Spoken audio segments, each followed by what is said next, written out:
Financial instruments are broadly divided into two categories, cash and derivative instruments.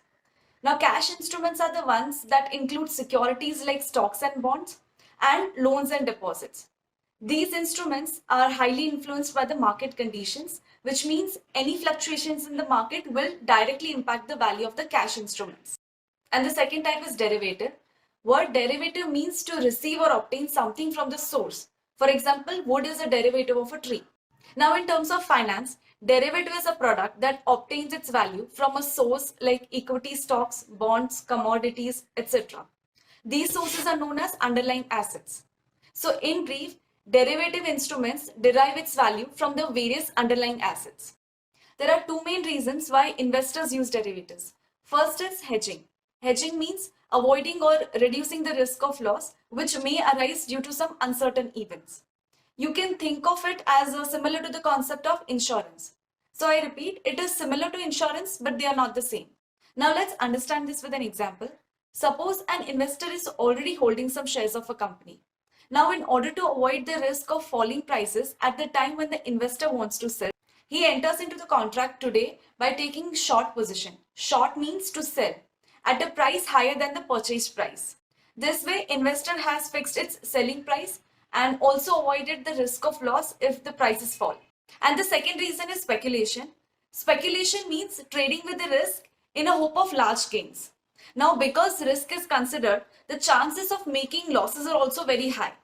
So we can see speculation is opposite of hedging, because in the hedging, they try to avoid or reduce the risk, whereas in speculation, they consider a huge amount of risk.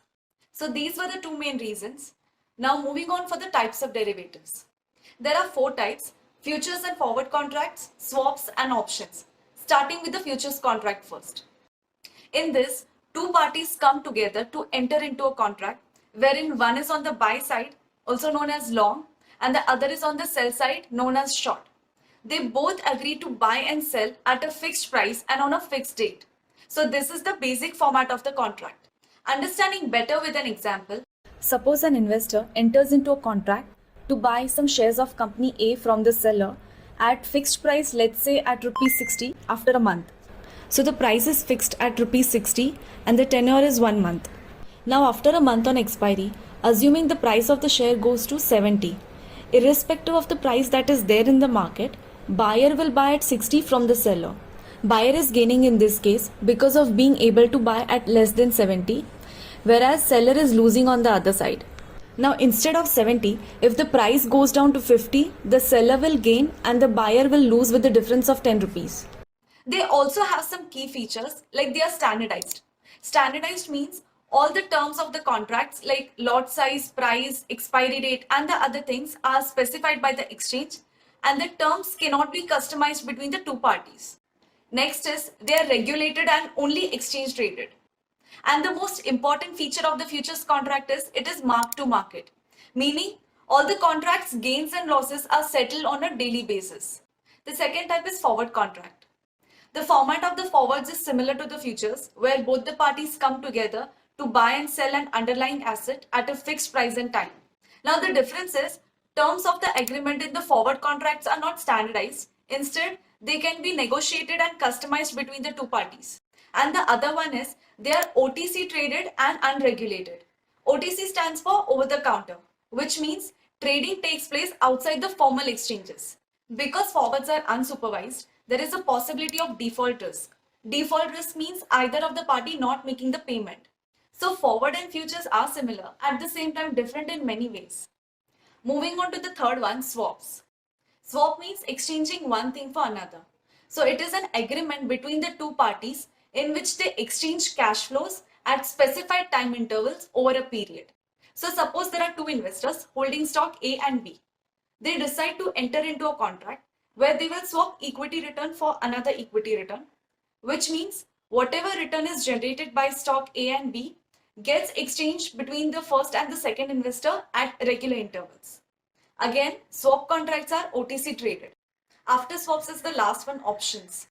Options give flexibility to the buyers on whether to buy or sell an underlying asset at a specific price known as strike price.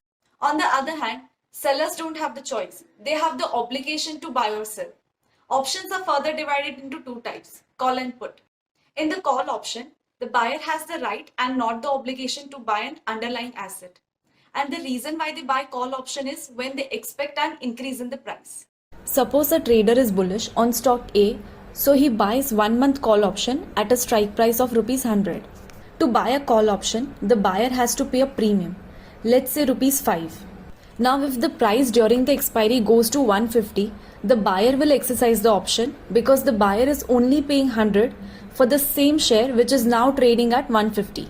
So the buyer's net profit is spot price minus the strike price minus premium paid, which gives 45. On the other side, the seller receives a premium of rupees 5, but he is obligated to sell at a lesser price, that is 100, making a loss of minus 45.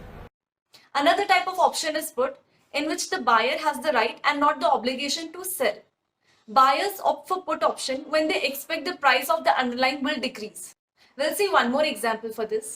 After some research, a trader believes that the price of a stock currently trading at 160 is overvalued. It's expected to trade below 120 within a month. So the trader buys a put option at a strike price of 150. Now anything below 150 will fetch him some profit. For a change, instead of decreasing, price increases to 170. If in case the trader exercises put option, he will make a loss of 30 because instead of selling the share at 170, he is selling it at 150. Because the trader is a buyer of a put option, which gives him a choice whether to exercise or not, he will not exercise the option in order to avoid this loss-making transaction. Alright, this was about derivative and its types. Hope you found it helpful. See you with another topic. Thank you.